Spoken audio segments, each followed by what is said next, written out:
Hi guys, welcome back to the channel. So today I'm going to be starting a series of very short videos just showing you how to do certain things on your smartphone, whether it be on stock Android, iOS, MIUI, anything like that. I hope these are helpful. Let me know in the comments if there's anything particular that you want to see or that you're not sure about how to do, and I'll see if I can make the video happen. Let's get started.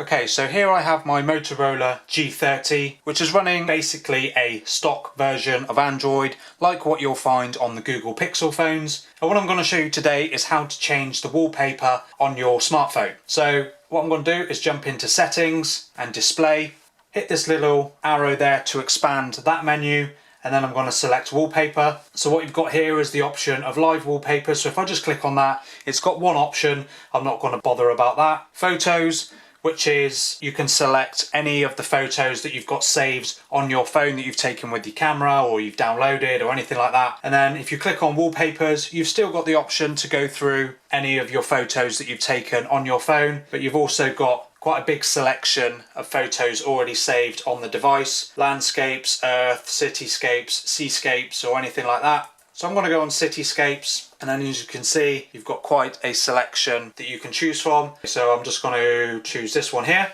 and that brings up how it's going to look on your screen. But you can, if you want, swipe it to the left or right, depending on which bit you want to see. So I want to see more of that. You've got the option to select that for your home screen or your lock screen, and it gives you the option when you click on the little tick in the bottom, home screen, lock screen, or home and lock screen if you want it to be both, which is what I want to do. So if I just click on that, wallpaper set successfully, swipe up, and there you have your new wallpaper on your device.